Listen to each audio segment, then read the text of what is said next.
Nós temos agora, então, no período da tarde hoje, a palestra, né, que é Alimentação Saudável na Primeira Infância, com a Luciana Martinuzzo e a Camila Rosselli, nutricionistas do Departamento de Alimentação Escolar de Campinas, membro do Comitê de Aleitamento Materno de Campinas e do programa Primeira Infância Campineira. Lembrando ainda que hoje, no período da manhã, nós tivemos na mesa de abertura a presença do nosso secretário municipal de Educação, professor José Tadeu. Tivemos a presença do nosso diretor de departamento pedagógico, Luiz Marighetti, da coordenadoria de nutrição na pessoa da Maria Helena Antonicelli e do coordenador da primeira infância do Campineira, do PIC, o Tiago Ferrari. E o tema, então, agora é um tema que conversa, né, que é sobre a alimentação saudável na primeira infância. Quero agradecer às palestrantes, Luciana e Camila, já antecipadamente agradecer e desejar uma excelente palestra e um ótimo seminário a todos os participantes. Muito obrigada.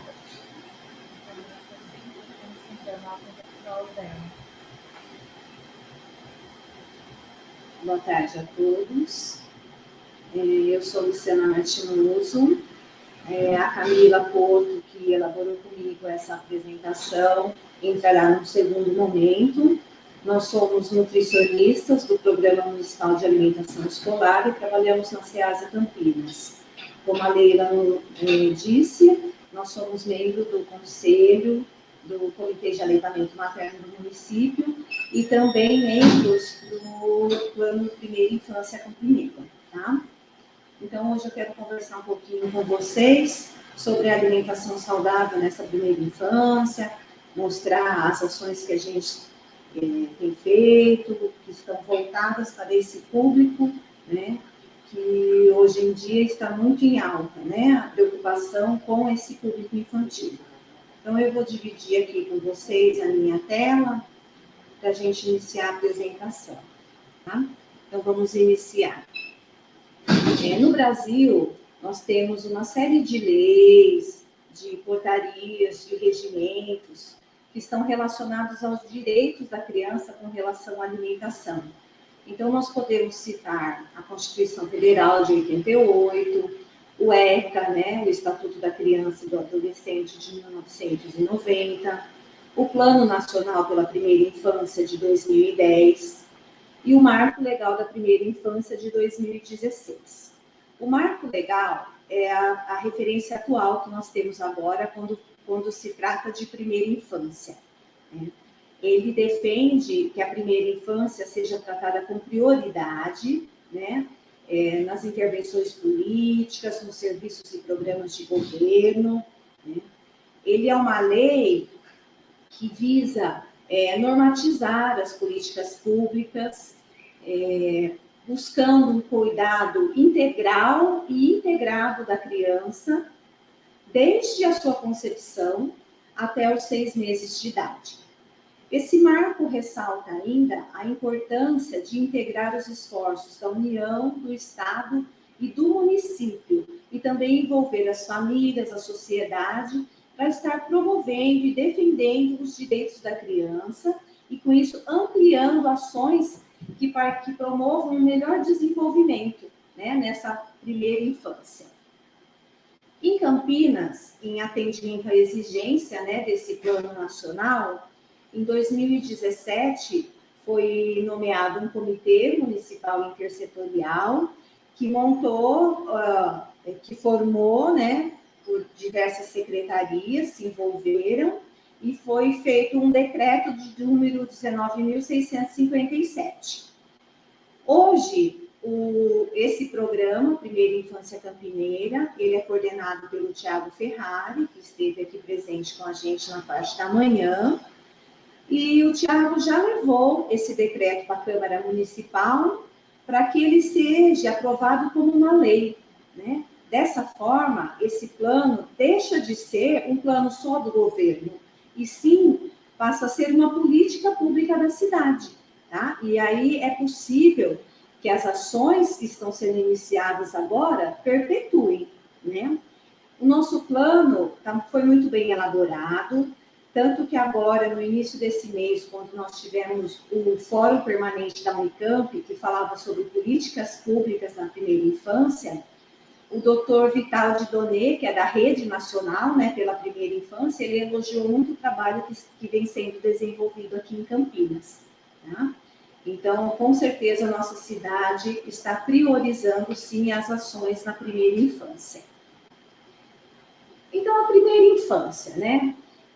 Como eu falei, o marco cita que é desde a gestação até os 6 anos de idade. E a Rede Nacional define como sendo uma etapa da vida com sentido e conteúdo próprio, onde a criança vive um conteúdo próprio da existência humana, intransferível para outras idades e sedimentadora da adolescência, da juventude e da vida adulta. Então, essa fase, muitos estudos científicos de diversas áreas, seja da neurociência, da psicologia do desenvolvimento, ou até mesmo estudos de políticas públicas voltadas para a infância, eles apontam que é um período de muitas possibilidades para a formação das competências humanas, né? É nesse início que o bebê mais aprende, e o que ele aprende vai ter impactos profundos no futuro da sua vida. É nessa fase também que o cérebro se desenvolve em termos estruturais, tá? Então, são os anos mais ricos de aprendizado da criança e da nossa vida também, né? Eu quero enfocar um pouco mais nos primeiros 1000 dias de vida, que é o período que vai da gestação, os 280 dias de gestação, mais os 730 dias para completar os 2 anos de vida. Por quê? Porque esse período é um período de alta vulnerabilidade, né? Tanto no aspecto biológico, como no intelectual, como no socioemocional. O que acontece nesse período da vida da criança, seja fatos positivos ou negativos, repercutirão por toda a sua vida, tá? Até a fase adulta. Os estudos mostram que desde o útero a criança já começa a aprender alguma coisa. Por exemplo, os alimentos que a mãe consome, né, os elementos que esses alimentos possuem, eles já vão passando para o bebê e começam a constituir o desenvolvimento do paladar infantil. E daí esse aprendizado será continuado durante a amamentação. Então, é uma fase, sem dúvida, de alta vulnerabilidade e de muita importância que nós devemos voltar a nossa atenção. Um estudo bem recente, uma publicação bem recente, agora de junho de 2021, que saiu na Revista Brasileira de Saúde Materna e Infantil, realizado pela Universidade Federal de Viçosa, mostra a relação do sobrepeso materno com os índices antropométricos da criança. Então, aqui só para exemplificar um pouco o porquê, né, trabalhar desde a gestação. Então, esse estudo concluiu que as crianças avaliadas menores de 2 anos, filhas de mães que apresentavam excesso de peso, essas crianças também tiveram excesso de peso, alteração no peso, tá? Então, isso é uma informação muito boa que pode direcionar os serviços de saúde, o nosso trabalho, né, para atenção a esses 1000 dias de vida, né? Então, é possível trabalhar com prevenção à saúde, prevenção dos agravos nutricionais da criança, já fazendo uma atenção à nutrição da mãe, tá? Durante a gestação. Essa fase também é chamada de uma janela de oportunidades. Por quê? Né? Esse período é que se deve trabalhar muito bem a questão da alimentação, né? Porque vai ajudar na prevenção de doenças, de prevenir a prevenção de doenças e a promoção da saúde, né?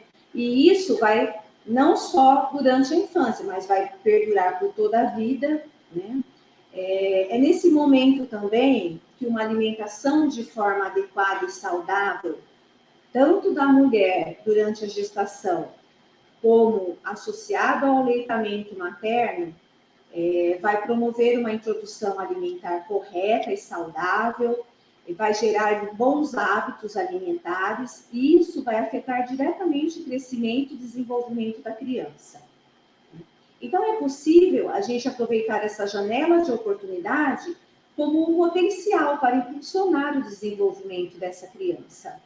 E isso pode ser feito com pequenas mudanças, tá? A gente pode iniciar com pequenas mudanças, coisas singelas, como, por exemplo, o olhar. O olhar para a criança é um fator muito importante. Por exemplo, durante a amamentação, a troca de olhares entre a mãe e a criança vai estabelecer um vínculo, né? A criança sente segurança, tem aquela sensação de amparo, né? Então, são pequenas mudanças de atitude no nosso comportamento, como se agachar para falar com a criança nos olhos, olhando nos olhos, que já podem gerar impactos e causar alterações, tá? Então, é muito importante o estabelecimento desse vínculo com a criança. E, falando em primeira infância, temos que iniciar pelo leite materno, que é o primeiro alimento que a criança recebe. Então, tanto a Organização Mundial da Saúde, como a Unicef, recomendam que o aleitamento materno seja exclusivo até os 6 meses de idade da criança, né? E a partir dos 6 meses, ele seja complementado com uma alimentação. O leite materno, ele é o alimento ideal para a criança, é o mais adequado, né?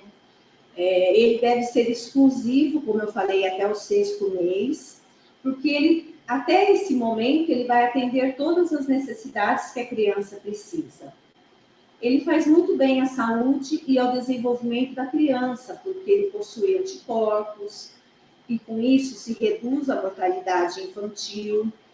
Com esses anticorpos que o leite materno passa para a criança, oferece para a criança, é possível evitar diarreias, infecções respiratórias, alergias, e futuramente até inibir o aparecimento de doenças como hipertensão, colesterol alto, diabetes e até mesmo a chance de desenvolver uma obesidade. Aí, através do leite materno, que a criança vai entrar com essas referências de alimentação, né? É o primeiro contato dela, e esse leite já vai ajudar a moldar os hábitos da criança, porque nós temos leites com vários cheiros, várias cores, porque o leite é influenciado pela alimentação da mãe, tá? Então, esse leite vai ajudar a criança a desenvolver melhor os seus hábitos alimentares. Por isso, investir numa boa alimentação da gestante e da mãe que amamenta. O leite materno também, amamentar, né, também faz muito bem à mulher. Estudos mostram que a mãe que amamenta tem riscos menores de desenvolver câncer de mama, de útero, de ovário e até doenças cardíacas e diabetes. O amamentar, o ato de amamentar, como eu falei anteriormente, promove esse vínculo, né, da mãe com a criança, essa troca de olhares, que vai transmitir à criança essa sensação de segurança, de amparo, de afeto, né? Sem contar que amamentar é muito importante porque ele produz estímulos para os músculos da face da criança, né? Os músculos da boca, e com isso a criança evitará problemas futuros de respiração, de mastigação, de fala, até mesmo do alinhamento dos dentes e da deglutição. Amamentar é econômico, né? Porque a mãe não precisa investir em fórmulas infantis, que têm um custo elevado, né? Faz muito bem à sociedade, porque a criança amamentada exclusivamente até o 6º mês tem um risco menor de desenvolver doenças. Então, para a mãe que trabalha, por exemplo, ela vai perder menos dias de trabalho, ela não vai ter problema com a creche, que a criança vai ficar ausente, né? meio ambiente também é muito bom amamentar, porque a mãe se alimenta bem, mas se alimenta de refeições, alimentos in natura, né? Enquanto que a produção de fórmulas infantis tem toda uma cadeia, né, que pode estar afetando o meio ambiente. Então, até para o meio ambiente, amamentar é interessante. As mulheres precisam ser apoiadas, incentivadas a amamentar, né? Mesmo que elas tenham que retornar ao trabalho com um filho com 4 meses ou com 6 meses, né? Por quê? Porque, como vimos, esse leite protege a criança e é importante para a mãe também. Hoje, nas nossas escolas de educação infantil, elas serão equipadas com poltrona para amamentação. Então, a mãe que for levar o seu filho à creche, que desejar continuar amamentando, ela poderá tanto usufruir desse espaço para amamentar o seu filho, como ordenhar o leite para que ele seja servido no horário das refeições. E como que está no Brasil, né, essa questão da amamentação, né? Eu trouxe aqui dados do Ministério da Saúde, do Sistema de Vigilância Alimentar e Nutricional, e realizado em 2009, tá? Então, eu peguei o de 2009 porque 2020 consideramos que foi um ano atípico, as pessoas talvez não tenham procurado com a frequência ideal os serviços de saúde, né, para orientações sobre aleitamento materno. Então, esses dados de 2019 são mais fidedignos. Em termos de Brasil, em 2019, 76 mil crianças menores de 6 meses foram avaliadas. E dessas, 53% estavam em aleitamento materno exclusivo. Então, por aqui nós vemos que é mais um plano de ação que nós temos que estabelecer, né? Criar metas para incentivar esse aleitamento materno exclusivo para que esse índice aumente, porque um pouco mais da metade da população avaliada, né, é pouco ainda, é muito pouco, considerando todos os benefícios que o leite materno traz, tanto para a criança como para a mãe. No estado de São Paulo, também de acordo com o CISVAN de 2019, foram avaliadas 4.850 crianças menores de 6 meses. E destas, 61% estavam em aleitamento materno exclusivo. Então, nós vemos que no estado de São Paulo, a gente está um pouquinho melhor que a nível de Brasil, né? Temos um pouquinho mais de consciência da importância do aleitamento materno. Eu não consegui, infelizmente, os dados exclusivos do município de Campinas, tá? Mas o que eu digo para vocês, que Campinas é uma cidade que incentiva, sim, o aleitamento materno. Ela tem uma lei de número 15.296, de 2016, que garante o direito da mulher de amamentar em qualquer lugar, né? Inclusive, se algum estabelecimento negar esse direito à mãe, ele pode ser multado. Nós temos também a Lei 15.240, de 2016, quando foi instituído o mês Agosto Dourado. Então, durante esse mês de agosto, nós dedicamos ações educativas, né? São realizadas várias ações no município para incentivar a prática do aleitamento materno. Então, isso é muito importante. Vários órgãos, várias ONGs, várias secretarias trabalham esse tema, né, para que esse índice no município melhore cada vez mais. Então, esses 2 primeiros anos de vida da criança, né, é um período que ela passa por um crescimento e um desenvolvimento muito ativo, né? E são momentos decisivos nesta vida da criança.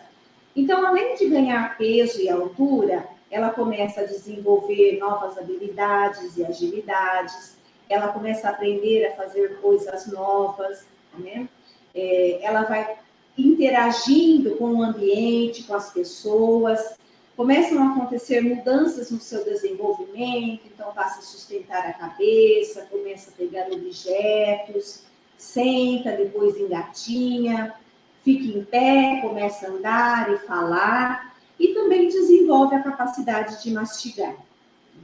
E além de todos esses aspectos do desenvolvimento motor, digamos assim, ela também tem um desenvolvimento com relação à alimentação. Então, ela inicia recebendo leite materno, depois ela vai passar pela introdução de novos alimentos, amassados e picados, até chegar na consistência da família, tá? Então, toda essa transição tem que ser muito bem feita. É por isso que nós vemos e concluímos que uma alimentação adequada e saudável durante a gestação da mãe, aliado ao aleitamento materno e a uma introdução alimentar bem feita no bebê, né, mantendo bons hábitos, com certeza nós teremos crianças crescendo e se desenvolvendo muito saudáveis.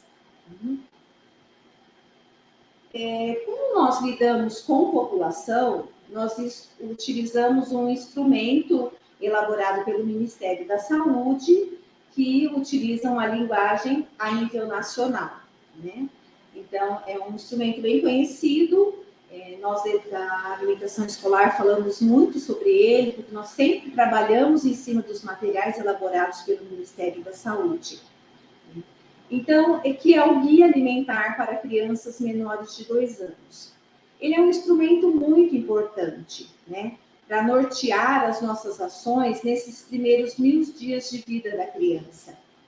É nessa fase dos 1000 dias que são estabelecidas as preferências alimentares, então, como eu falei, desde a gestação, né? Então, é muito importante que a gente siga as recomendações que esse guia fale. Com isso, a gente evitará problemas futuros, como ditos anteriormente, diabetes, hipertensão, obesidade. E também considerando que a alimentação saudável, ela combate a desnutrição, que hoje já não é tão alta no nosso país, e muito menos em Campinas, nós veremos isso, e também combate as anemias carenciais. Tá? Então, trabalhando em cima do guia alimentar, se norteando em cima dessas recomendações, com certeza nós evitaremos problemas futuros com nossas crianças na primeira infância. Então, falando um pouquinho, a partir dos 6 meses, né? Nós vimos que até agora a amamentação tinha que ser exclusiva, mas a partir dos 6 meses, a criança já precisa receber uma complementação. Então, todo alimento que é oferecido à criança em complemento ao leite materno é chamado de alimentação complementar. Então, deve-se iniciar sempre aos 6 meses de vida. Se for necessário essa complementação antes dos 6 meses, a orientação tem que ser feita pelo profissional que acompanha a criança, ok? E é nos 6 meses que se inicia a alimentação complementar, porque é neste momento que a criança está com o seu sistema digestório, imunológico, neurológico desenvolvido e pronto para receber novos alimentos. Essa é uma fase que inspira muito cuidado. Por quê? Porque é uma fase que a criança está vivendo uma explosão de sensações, né? Então, nós vimos todas aquelas alterações no seu comportamento, no seu desenvolvimento, e ainda ela vai começar a descobrir novos cheiros, texturas, sabores e cores, e a construir um hábito alimentar que vai perdurar por toda a sua vida, né? Então, essa descoberta dos alimentos tem que ser um momento, tem que ser uma experiência positiva, tem que ser um aprendizado, tem que ter afeto, tem que ser um momento estimulante para a criança, tá? Senão, não vai surtir o efeito que a gente espera.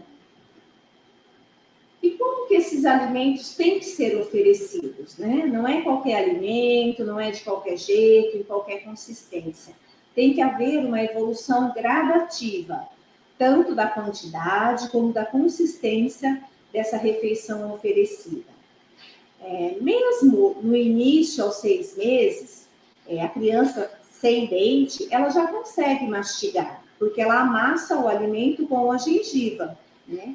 E isso vai até contribuir para o aparecimento, para o surgimento dos dentes. No início, então, as primeiras refeições têm que ser amassadas com um garfo, e a consistência adequada é aquela que o alimento não vai escorrer da colher, tá? Então, não pode ficar líquido, o alimento, a consistência amassada tem que ficar firme, né? Para que dê trabalho para a criança mastigar. É isso que vai ajudar no desenvolvimento dos músculos da face, no desenvolvimento dos ossos, e vai colaborar para o aprendizado da mastigação. Então, não é para se usar mixer, liquidificador, peneira, para que a consistência dessa alimentação fique líquida, né? Se nós oferecermos uma alimentação de consistência líquida, nós estaremos prejudicando o desenvolvimento da criança, porque com isso ela não aprenderá a mastigar e futuramente ela terá mais dificuldade de receber alimentos sólidos, né?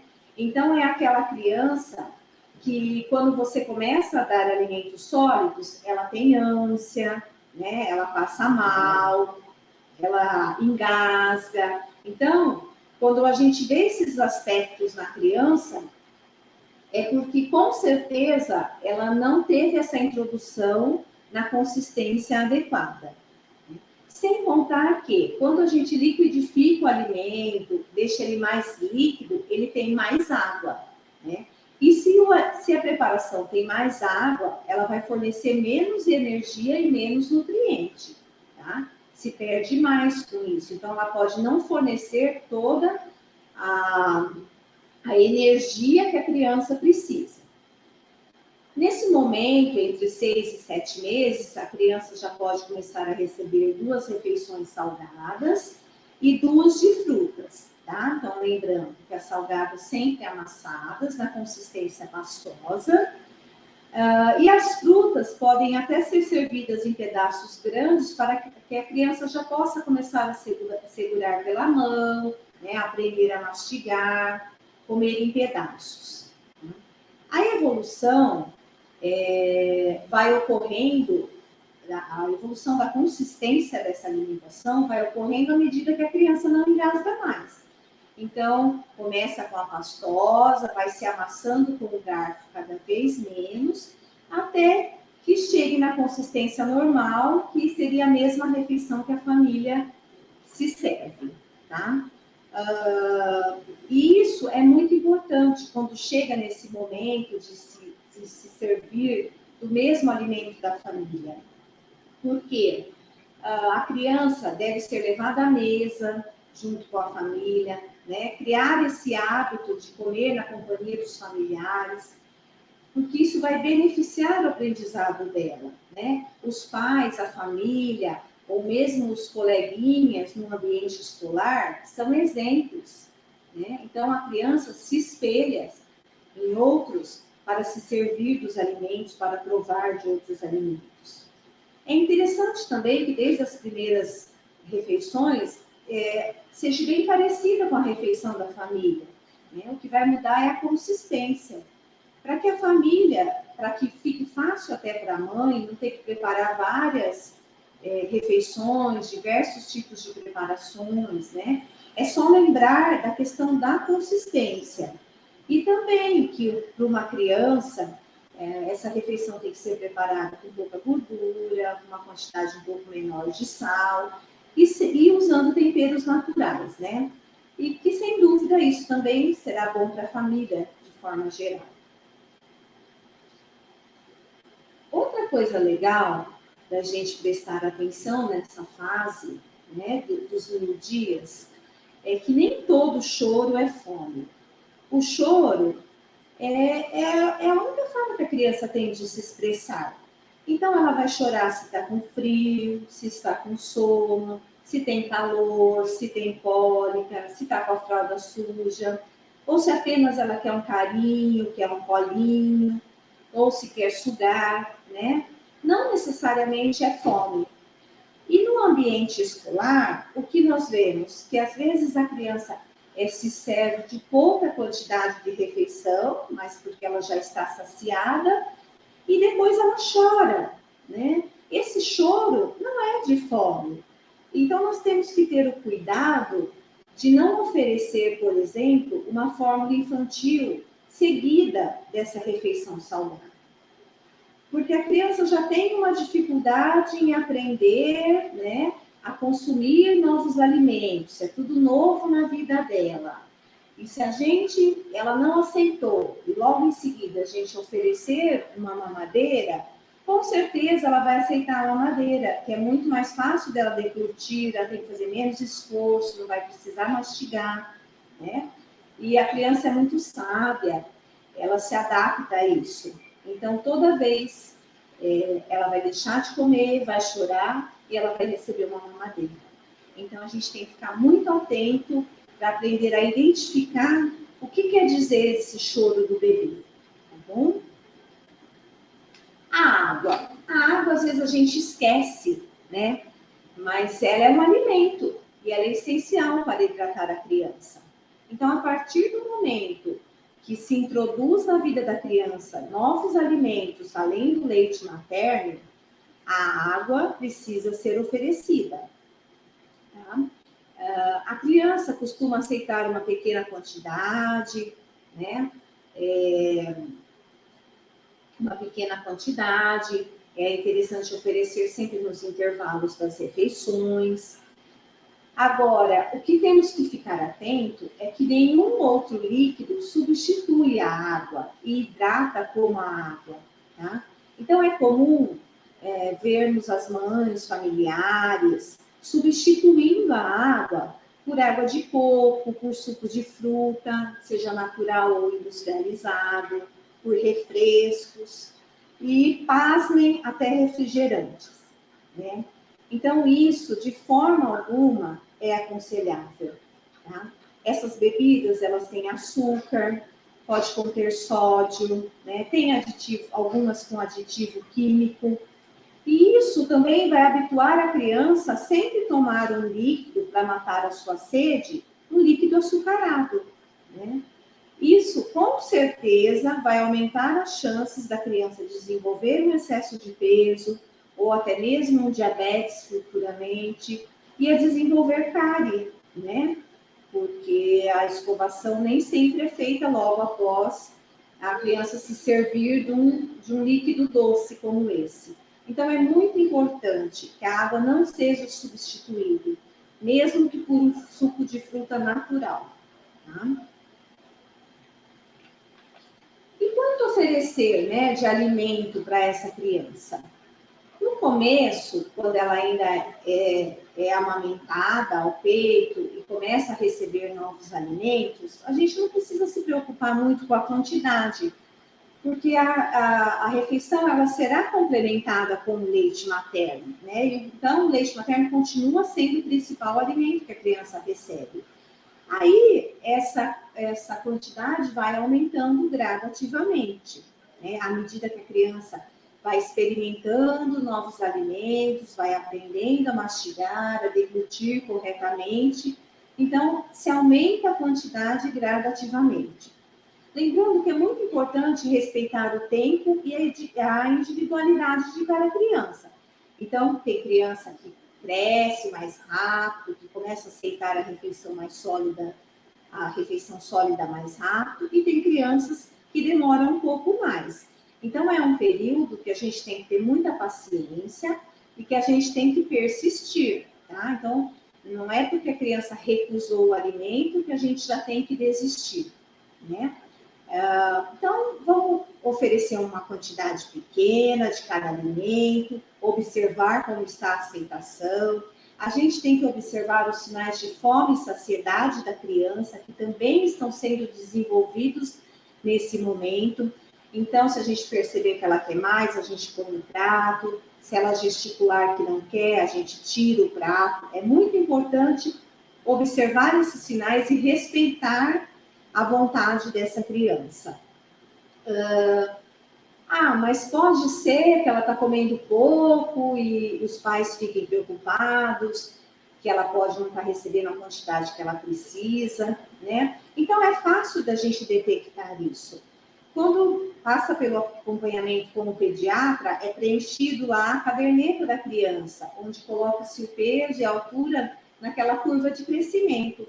Então, se a criança vem crescendo normal, vem crescendo direitinho, acompanhando a curva, né? Isso é sinal de que ela está recebendo a quantidade de nutrientes que ela precisa, tá? Então, essa questão da criança aceitar pouco, às vezes gera um pouco de ansiedade nos pais e nos profissionais.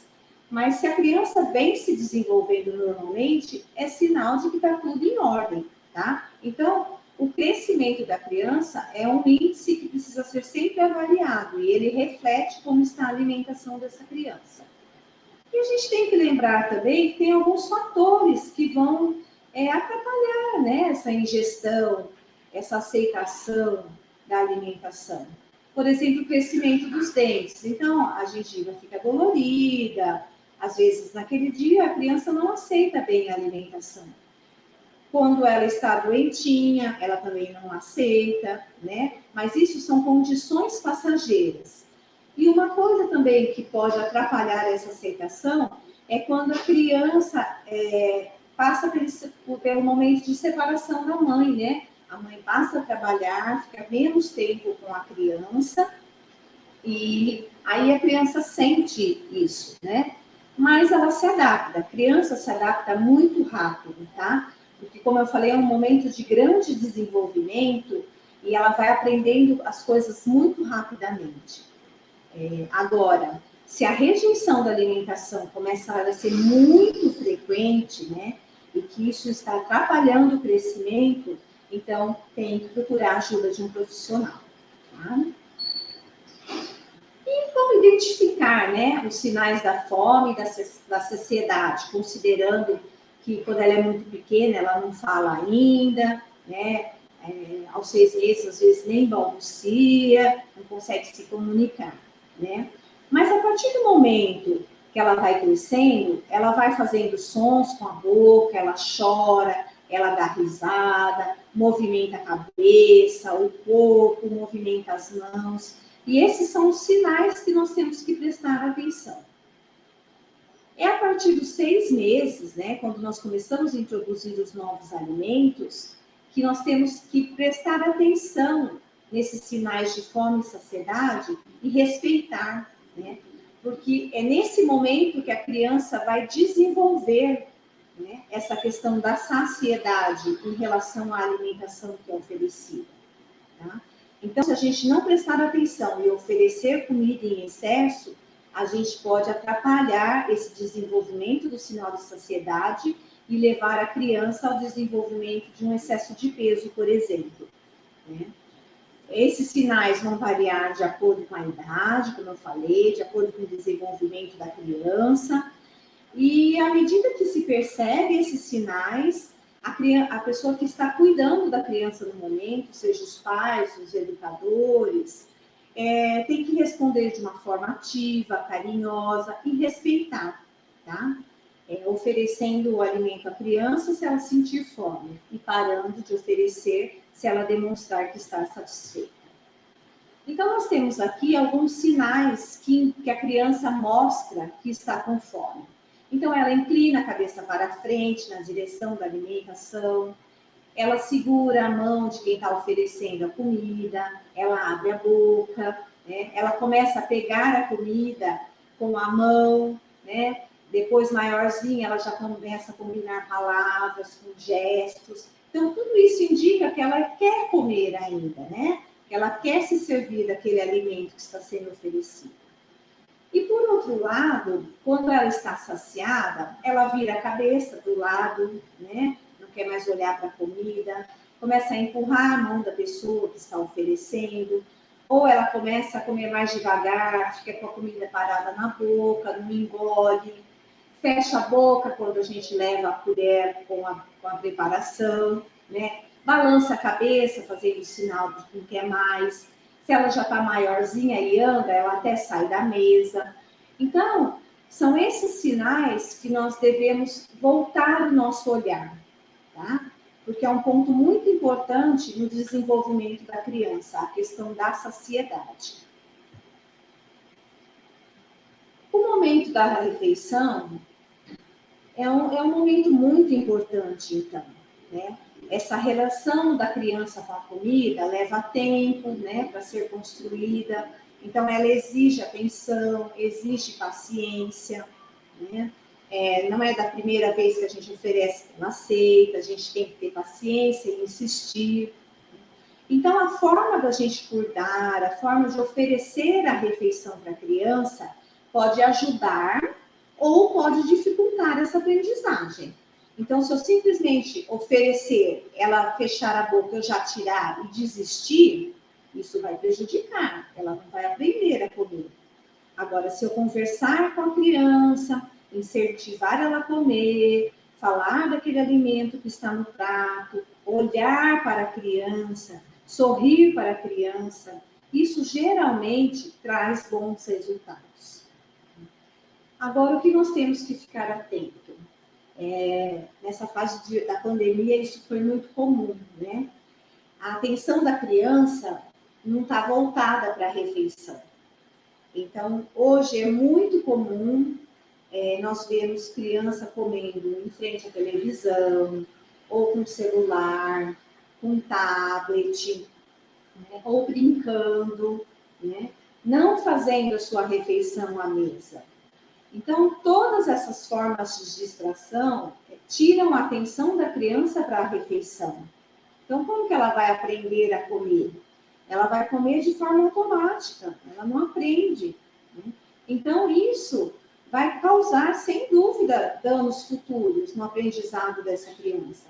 Ela não vai aprender a comer, ela pode estar comendo em excesso, porque ela não presta atenção aos sinais de saciedade, né? Isso pode levar a um excesso de peso, a um ganho excessivo de peso, e também, ao contrário, a criança pode nem comer, porque está brincando, porque está assistindo desenho, porque está mexendo no celular, né?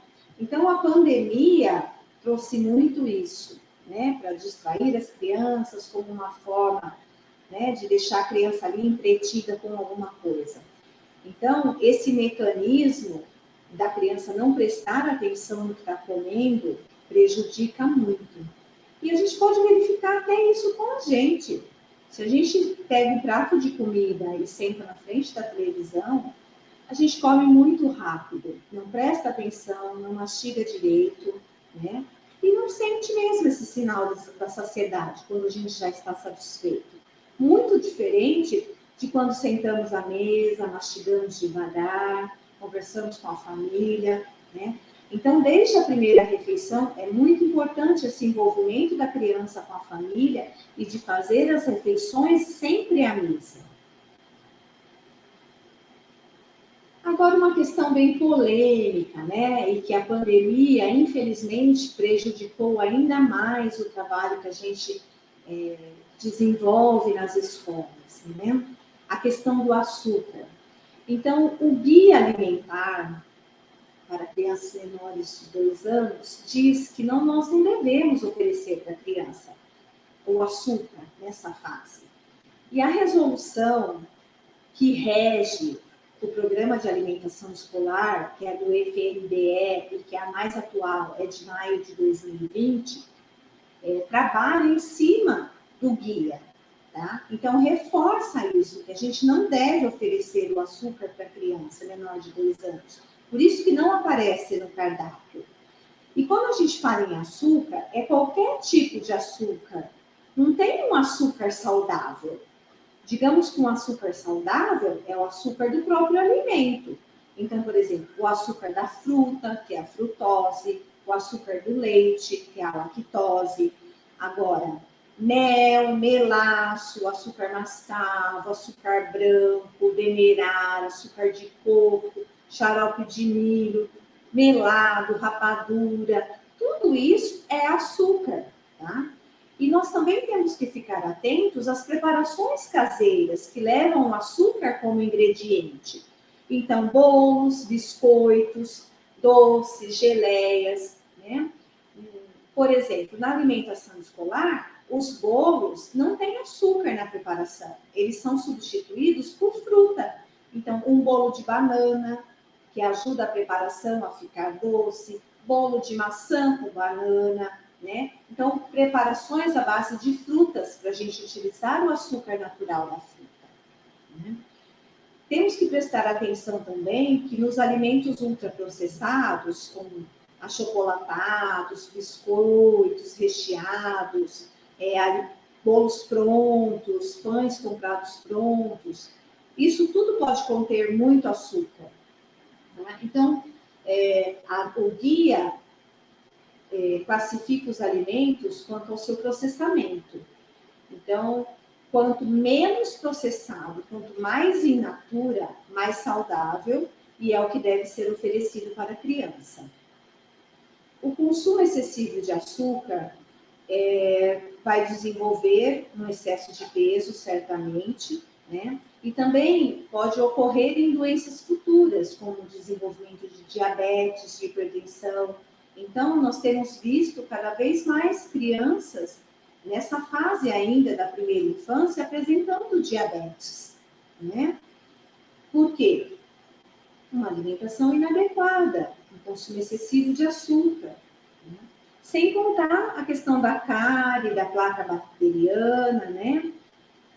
E outra coisa que nós devemos saber é que a criança, ela já nasce com uma preferência para o sabor doce, né? Então, isso já é dela, né? Então, se só oferecermos preparações açucaradas, preparações doces, ela não vai aprender o sabor saudável e os outros sabores. Ela vai ter dificuldade em aceitar legumes, verduras, frutas e outros alimentos saudáveis. Tá? Então, é muito importante essa questão do açúcar. Isso se perdeu durante a pandemia, porque as crianças ficaram fora da escola. A gente já vinha desenvolvendo um árduo trabalho, retirando o açúcar do cardápio. Nós sabemos que a dificuldade de aceitação da criança, mas também sabemos que insistindo com essas preparações, a criança vai desenvolver o paladar para preparações sem açúcar, tá? Então, agora nós teremos que retomar esse trabalho, né?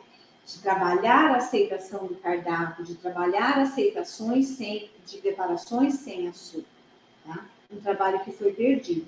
É por isso que eu repito, ensinar a criança a comer, né? Fazer com que ela aceite novos alimentos, é preciso paciência, é preciso muita persistência. Então, até os 3 anos de idade, por exemplo, a gente oferece o leite puro, tá? A gente não precisa adoçar, porque o leite já tem um açúcar próprio, um açúcar natural dele. Então, eu trouxe aqui para a gente ter uma ideia, né, do que esse açúcar na alimentação faz. Esses são dados de uma pesquisa nacional de saúde bucal, publicado em 2010, né? Eu peguei os dados lá do Ministério da Saúde também. Então, foram avaliadas mais de 7 mil crianças na idade de 5 anos. Essa pesquisa, ela é feita de tempos em tempos, mas ela só trabalha com população de 5 anos, de adolescentes, de adultos e de idosos. Nós não temos a faixa para crianças até 2 anos, tá? Até porque ainda estão com os dentes de leite, que não quer dizer que não exija cuidados. Mas então foram avaliadas crianças aos 5 anos de idade. E o que essa pesquisa mostrou? Que nem metade dessas crianças avaliadas estavam com todos os dentes bons. Então, 46% dessas crianças estavam livres de cáries. Então, mais da metade já apresentavam algum problema relacionado à cárie, né? E uma média dessas crianças, uma média de 2,4 dentes de cada criança, já tinha algum probleminha, já passou por alguma experiência com cárie, né? Então, olha como é sério, né? Então, não é só trabalhar o açúcar pela questão do excesso de peso, né? Mas também por uma questão da saúde bucal, né? Isso é muito importante.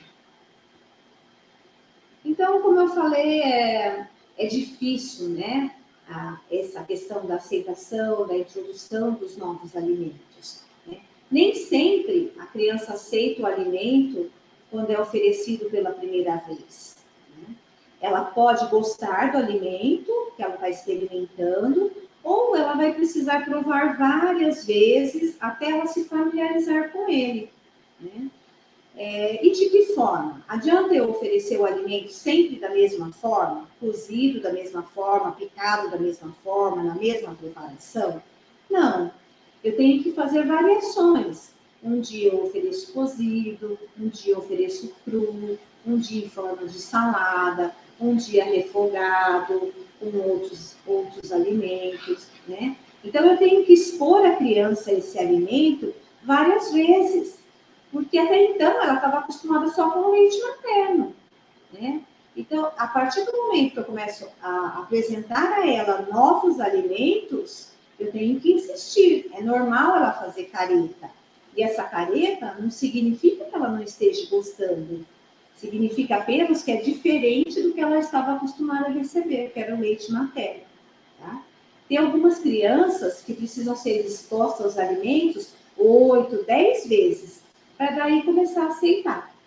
Então, é um trabalho árduo, é um trabalho de muita persistência e de muita paciência. É muito importante que a gente construa uma rotina com a criança.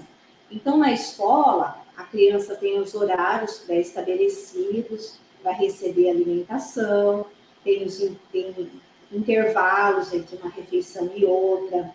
Em casa, também é importante que se faça isso. Não é preciso ser tão rígido nos horários, mas é muito importante respeitar esses intervalos entre uma refeição e outra, para que a criança absorva aquela refeição e tenha tempo de sentir fome para uma nova refeição.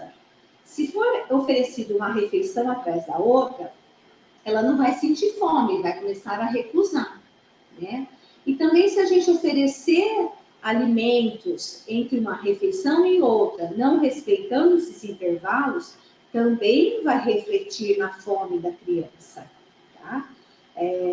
Então, é muito importante respeitar os horários para que ela tenha o apetite na hora de comer, na hora da refeição. Nas creches, o cardápio até dá sugestão do horário que a refeição deve ser servida para que a gente consiga respeitar os intervalos entre uma refeição e outra. Os pais podem até seguir esse esquema que o cardápio da escola propõe, né? Considerando que o cardápio fica exposto, a visibilidade é pública, né? Ele está sempre lá na porta da escola. Outra coisa interessante e que foi se perdendo com o tempo, devido à rotina corrida, das mães que trabalham fora, dos pais, né, da família de forma geral, foi a questão de cozinhar em casa e passar a comer mais comida pronta. Então, comida pronta não deixa de ser um alimento processado, ultraprocessado. E com isso, com uma quantidade maior de calorias, de gordura, de sal, de aditivos químicos, que não fazem bem para a criança e nem para a família. Então, é interessante a gente começar a resgatar essa questão de cozinhar em casa. É a melhor opção, tanto para a família como para a criança. Quando a gente cozinha em casa, a gente sabe qual é o alimento que a gente está pondo na preparação, né? A gente toma as decisões, a gente escolhe os alimentos, escolhe os temperos, a gente presta atenção na quantidade do óleo, na quantidade do sal, né? Então, de forma geral, a gente fica atento ao preparo dessa refeição. E cozinhar é uma responsabilidade de toda a família, né? É um momento de compartilhar as tarefas. Então, levar a criança para a cozinha, colocá-la para participar desse preparo também é um incentivo para que a criança crie hábitos saudáveis, né? Essa interação com a família com certeza está promovendo uma ação de saúde, está desenvolvendo bons hábitos na criança, né? Então, vamos resgatar essa cultura de família, né? Aquele livrinho de receita da vovó que ficou guardado lá no armário, né? Ou mesmo usar a facilidade que temos hoje de pesquisar na internet, né? Mas trazer isso para trabalhar em casa, preparar mais refeições em casa, tá? Agora, se a gente tiver que comer fora, não tem problema. O importante é que a gente saiba tomar decisões corretas sobre a escolha dos alimentos. Eu trouxe um pouquinho aqui para vocês, para a gente ver como é que está, né, o consumo alimentar de forma geral no Brasil. Então, a pesquisa de orçamento familiar do IBGE, de tempos em tempos, né, ela verifica como está a tendência do consumo alimentar da população brasileira. Então, aqui, esses dados, a pesquisa mostra uma comparação do que foi levantado em 2008 e 2009 e do último levantamento de 2017 e 2018. Então, alguns dados são bons e alguns dados são preocupantes, né? Por exemplo, mostrou que de 2009 para cá, houve um aumento no consumo de preparações como sanduíche, por exemplo, então preparações rápidas. Houve uma diminuição do consumo de arroz-feijão, né? O arroz-feijão está perdendo espaço para alimentos prontos, para alimentos processados. Houve uma redução no consumo de frutas, legumes e verduras, principalmente entre os adolescentes. Então, isso aqui mostra que nós temos que trabalhar a primeira infância, porque se é lá que são criados os bons hábitos alimentares e eles levarão isso para a vida adulta, né? Essa pesquisa está mostrando que esses adolescentes, né, não receberam uma boa formação dos seus hábitos alimentares, não tiveram uma formação de hábito alimentar saudável, isso não foi construído corretamente, né? E que agora eles fazem preferência por outros alimentos. Houve uma redução no consumo de refrigerante, isso é muito legal, né? Mostra que a população está se conscientizando da quantidade de açúcar, de aditivos químicos que esse produto contém. Mas também houve um aumento no açúcar de adição, né? Isso a gente pode até pensar que é essa confusão que as pessoas fazem. Vou consumir açúcar demerara no lugar do açúcar branco porque é melhor. Não, açúcar é tudo açúcar, tá? Então, às vezes, essa errônea ilusão, é uma ilusão de que um tipo de açúcar é melhor que o outro. Não, não é. Açúcar é tudo açúcar. Então, com isso, aumentou o consumo de açúcar de adição nas preparações. Também houve um aumento, infelizmente, do consumo de processados e ultraprocessados, novamente entre os adolescentes. Então, reforça a questão de trabalhar a educação nutricional na primeira infância. Os alimentos in natura ou minimamente processados representaram 70% do total calórico da alimentação consumida pelos brasileiros. Isso é mais no público adulto, tá? Então, o público adulto tem buscado mais alimentos in natura ou minimamente processados. Agora, em compensação, como a gente já viu, né, nos itens anteriores, o consumo de ultraprocessados foi maior entre os adolescentes, tá? Houve um consumo intermediário entre os adultos e um consumo menor entre os idosos. Então, nos adolescentes, representou 1/5 das calorias que eles consomem diariamente na forma de alimentos ultraprocessados. Então, aqui também, seguindo os dados do CISVAN de 2019, mostra o quadro do estado nutricional das crianças brasileiras menores de 2 anos. Então, em 2019, 1,5 milhão de crianças foram avaliadas.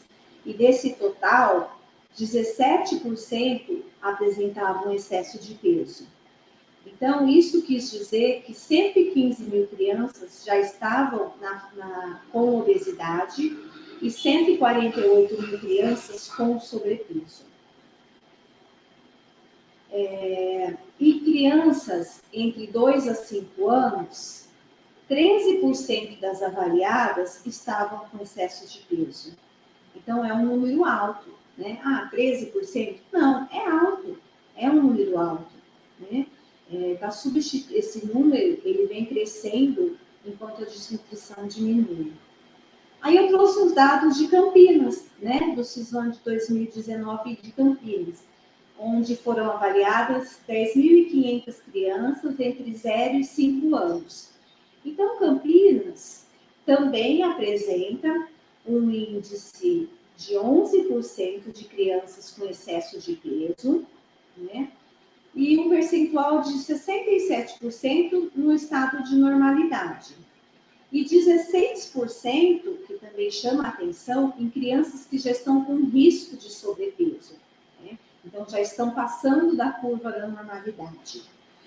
Então, isso só prova para a gente que nós temos, sim, que investir em ações de educação nutricional nessa primeira infância, nas escolas, com a comunidade, com a família, e de qualquer forma, seja em reuniões na escola, seja em reuniões com a comunidade, seja em trabalhos específicos com a comunidade.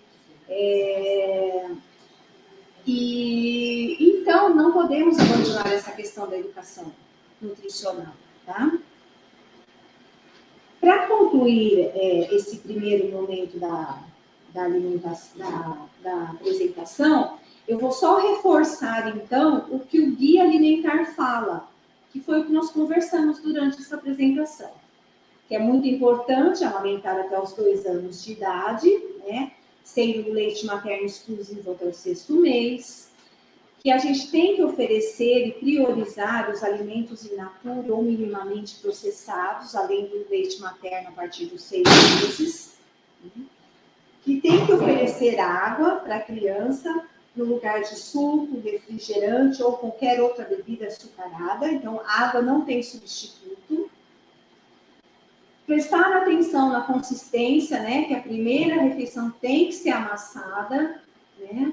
Para que ela desenvolva o processo da mastigação.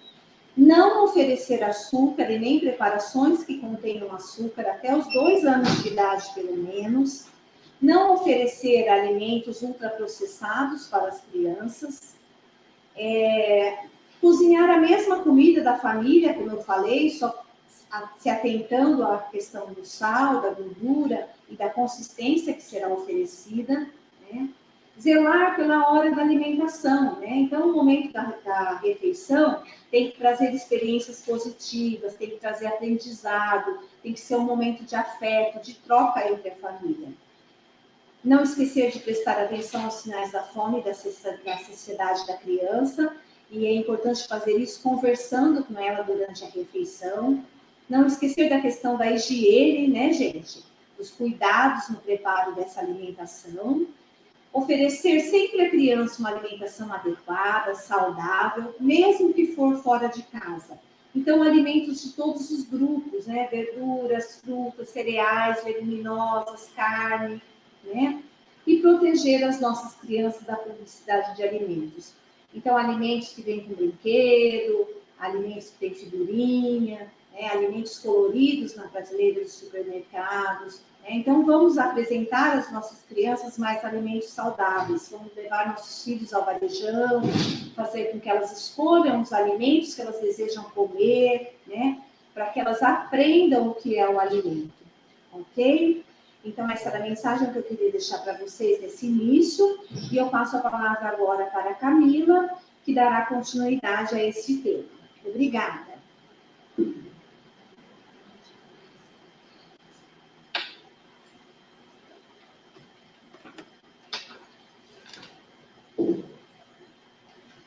Boa tarde a todos vocês.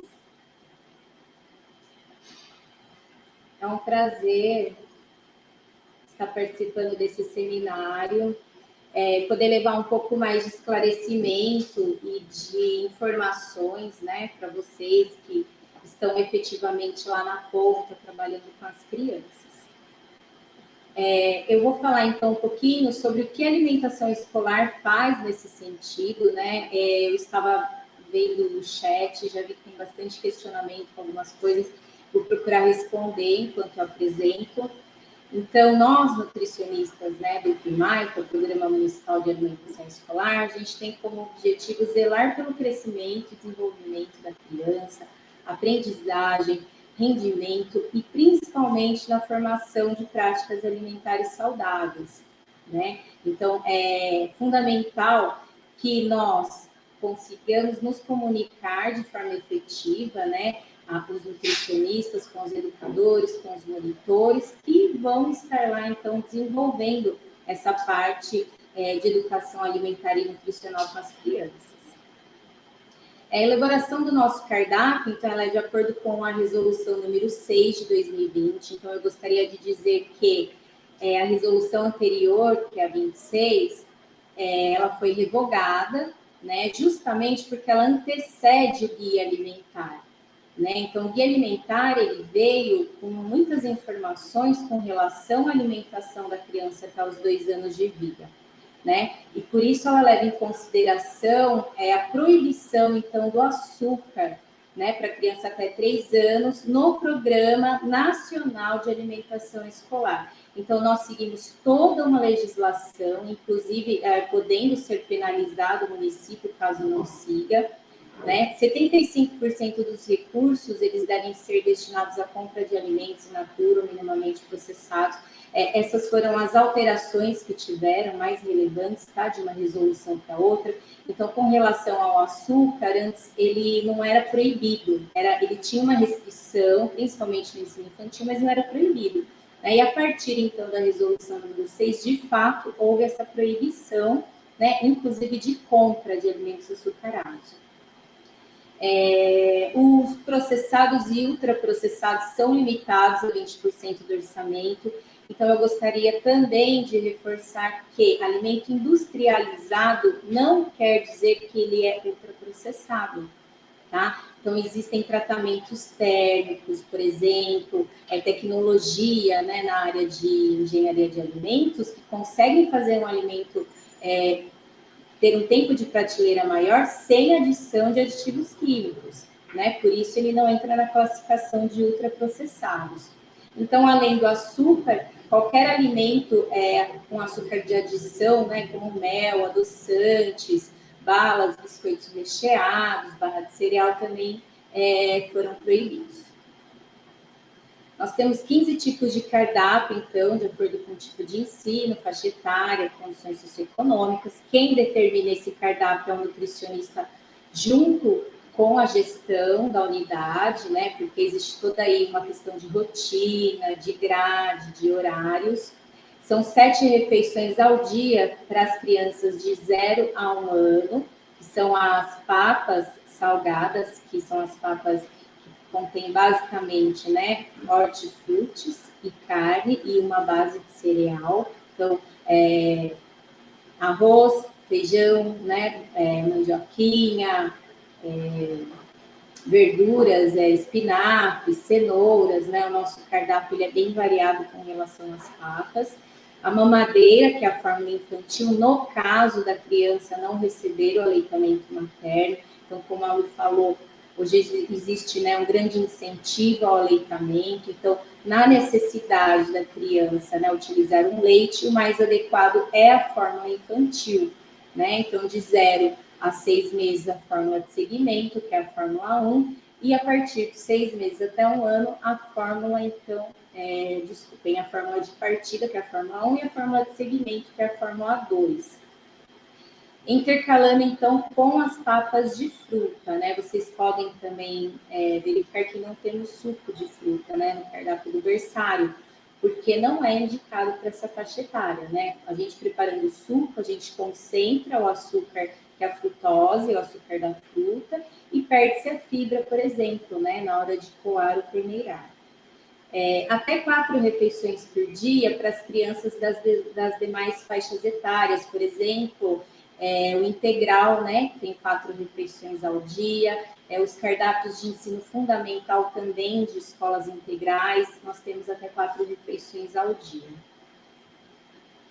Então, seguindo a resolução 6, os cardápios devem atender, em média, essas seguintes necessidades nutricionais, de forma geral. Para criança no período integral, 70%, então, das necessidades devem ser atendidas. Do período parcial, com 2 refeições, 30%. E do período parcial, com 1 refeição, 20%. Em todos os tipos de ensino. Então, no cardápio de creche, né, faixa etária de 1 a 3 anos, vocês podem verificar que nós temos os horários, né, que são sugeridos, respeitando o intervalo entre as refeições, né? Esse é um modelo de cardápio, então nós não temos só biscoito, né? Nós intercalamos com bolo sem açúcar, o leite sem açúcar, atendendo à legislação. Existem diversos testes sendo elaborados na nossa cozinha para tentar melhorar a questão do lanche, do café da manhã, uma vez que o pão e o biscoito também têm oferta limitada nesses cardápios, né? Então, existe uma restrição também, mesmo sendo um biscoito sem recheio, existe uma restrição. Então, nós estamos fazendo teste, por exemplo, de mingau, né, de outras preparações, sem ser apenas o bolo e os biscoitos, para poder estar inserindo no café da manhã das crianças. Já na parte da tarde, né, a gente tem aí uma flexibilidade um pouco maior, porque a gente consegue servir torta, pão de queijo, né, quando tem visitado, tá? E à noite sempre uma refeição mais leve. E o cardápio inteiro, durante a semana, ele consegue atingir todas essas 70% de calorias e das demais necessidades nutricionais. Então, toda a elaboração, né, do nosso receituário, do cardápio, ele é baseado no Guia Alimentar, como a Lu falou, e segue, então, a resolução número 6, que é super recente, e vem, então, complementar, né, o que a outra resolução já falava, mas de uma forma um pouco mais efetiva, levando em consideração que a obesidade hoje, as doenças crônicas não transmissíveis em crianças, tem números super elevados, né? Não só aqui no Brasil, como no mundo todo, sendo assim um grande problema de saúde pública. Nós temos, né, desenvolvemos ano passado, durante a pandemia, então, enquanto as aulas estavam suspensas, nós trabalhamos no desenvolvimento de diversos materiais no nosso departamento. Um deles é o Guia de Orientação para Restrição Alimentar em Ambiente Escolar. Nós verificamos que quanto, né, mais crianças vêm aparecendo, na verdade, com diversas patologias alimentares e alergias diferentes, né, e que muitas vezes são complexas, e a gente entende a necessidade do profissional que está na escola ter acesso a essa informação também, não ficar restrita só na cozinha. Então, é feita toda a orientação, né, para a escola, através de protocolos, para a cozinha, mas desenvolvemos esse guia que tem uma linguagem super fácil e tem praticamente todas as patologias que nós temos hoje na rede, explicativo, então é super simples assim de entendimento, tabelas de substituições, então, né, dentro da patologia, o que é permitido, o que é proibido, está disponível no site da Prefeitura e no site da SEASA para download. Incentivo ao aleitamento materno, então nós temos o protocolo para manejo do leite materno, então a mãe tendo a intenção de continuar o aleitamento, existem duas possibilidades, né, que é ela ir até a escola amamentar, isso já está sendo planejado pela Conutri, foi licitado poltronas, as escolas vão ser orientadas a ter ali um cantinho para receber essa mãe. E se ela não puder ir até a escola, então o protocolo vai mostrar como ela faz o manejo desde a ordenha até o armazenamento, identificação, transporte e depois na escola como que a cozinheira vai oferecer esse leite para a criança. O manual de boas práticas, então, ele envolve todos os procedimentos técnicos da cozinha com relação à higiene e a outros itens.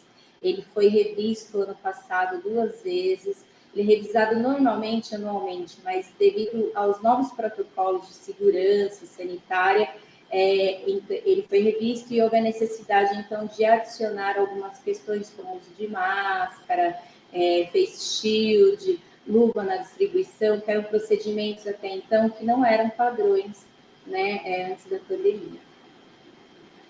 Então, da supervisão nas unidades escolares, os supervisores, eles sempre estão, né, checando, avaliando como está sendo feito a alimentação, se está, né, saindo um alimento de qualidade. Muitas vezes acontecem alguns problemas aí durante o percurso, então a Júlia e a Maria Helena falaram mais cedo, né, de como acontece, é licitado, faz o teste, aí vai a amostra, e de repente, no meio do caminho, esse alimento ele não está mais conforme a amostra. Então, é feito todo um trabalho para fazer a retirada desse alimento, a substituição, né? Nós estamos numa situação complicadíssima com relação a preço, então tem sido feita bastante adequação nesse sentido, tá? Mas verificando qualquer não conformidade com relação à cor, a cheiro, tem que entrar em contato com o supervisor da SEASA ou lá no plantão para a gente verificar, então, fazer a avaliação desse produto e notificar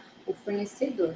Além disso, é feito acompanhamento, né, da cozinha de forma geral, a parte de educação alimentar e nutricional, nós fazemos palestras, atividades conforme a solicitação da escola, tá? Foram também elaborados diversos materiais através de parceria, por exemplo, com universidades, então nós recebemos estagiárias, né, da PUC e de outras universidades parceiras, onde então nós promovemos alguns eventos. Agora, durante a pandemia, né, não tem como mais fazer presencial, espero que volte em breve, mas nós desenvolvemos vídeos, cartilhas, né? Então, vocês podem acessar através do YouTube, da alimentação escolar, alguns materiais, do Instagram.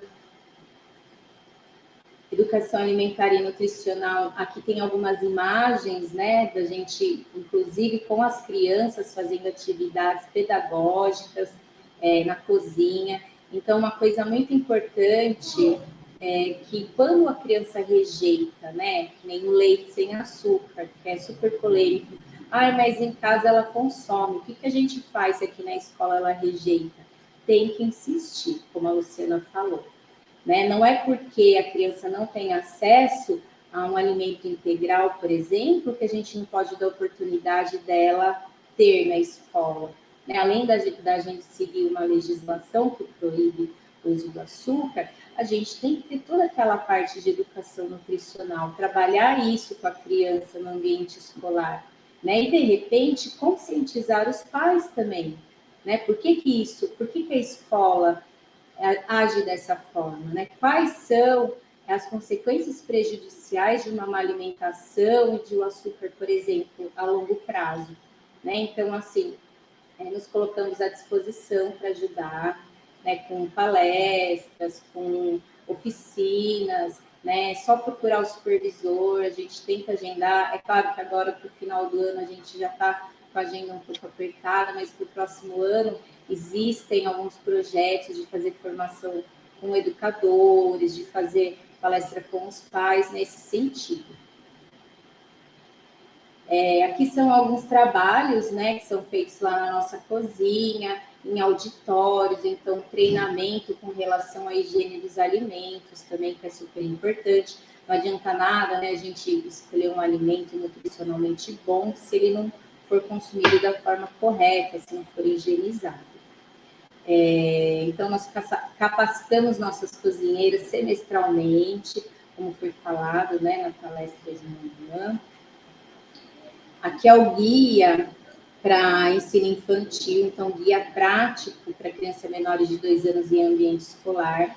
Esse trabalho foi todo desenvolvido pela equipe durante a pandemia, então ele traz informações importantíssimas que já foram tratadas aqui, de uma forma simples, de uma forma de fácil entendimento, e ele vai ser um material de apoio para vocês, educadores, para gestores, né? Então, traz a parte de processamento de alimentos, que é justamente o que eu falei, o que é um alimento in natura, processado e ultraprocessado, que é o maior dos problemas, né? E nós fizemos 2 guias, né? Tem o guia prático para crianças menores de 2 anos e o guia, então, para maiores de 2 anos, que aí já trata de outros assuntos, né? Que é a neofobia, por exemplo, que está sendo muito falada aqui, que é a dificuldade de aceitar novos alimentos, né? Que é a aversão a algum tipo de alimento, falta de apetite. Então, são outras características que essas crianças têm, né?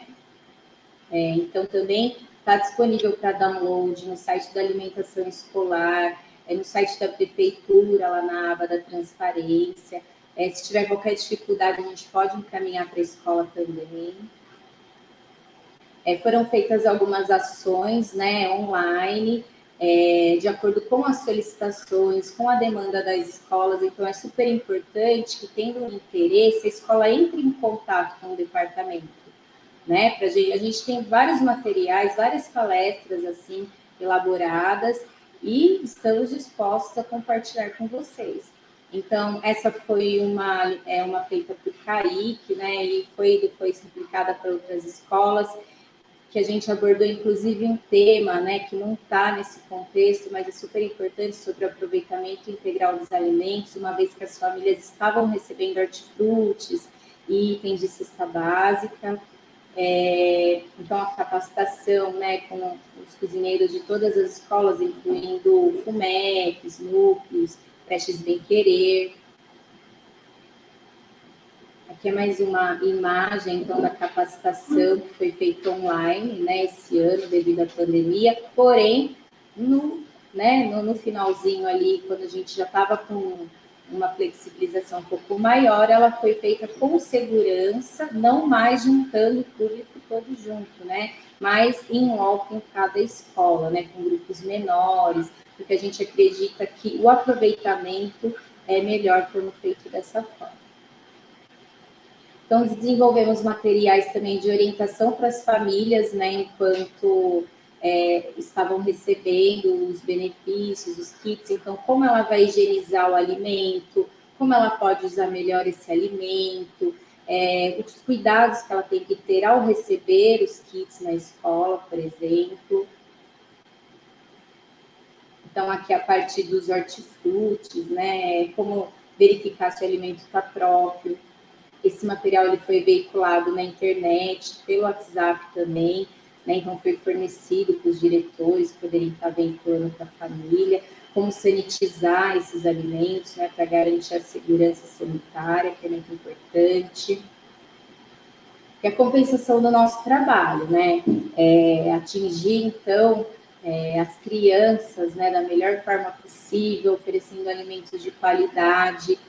O nosso município, apesar de ter algumas falhas, algumas coisas a melhorar, ele é referência no Brasil inteiro, né? Então, eu não sei, mas provavelmente algum de vocês já trabalhou em outros municípios, e aqui pela região a merenda é excelente, né? O atendimento às crianças ele tem sido excelente.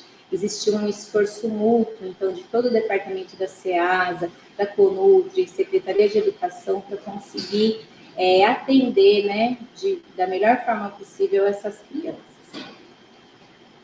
Aqui estão os nossos contatos, tá? Da SEASA Campinas, nossa gerente, nossa coordenação, que falou hoje cedo, e da responsável técnica, que é a Maria Helena, que também fez uma excelente palestra na parte da manhã. Sigam nossas redes sociais para mais informações. Então, nós temos receitas da alimentação escolar, nós temos fotos que as cozinheiras fazem na escola com as crianças, temos informações com relação à restrição, a gente também tem um link de perguntas e respostas. É super importante essa interação, né, nossa, da alimentação escolar com vocês que estão na escola. Então, estão disponíveis no YouTube, Facebook e também no Instagram.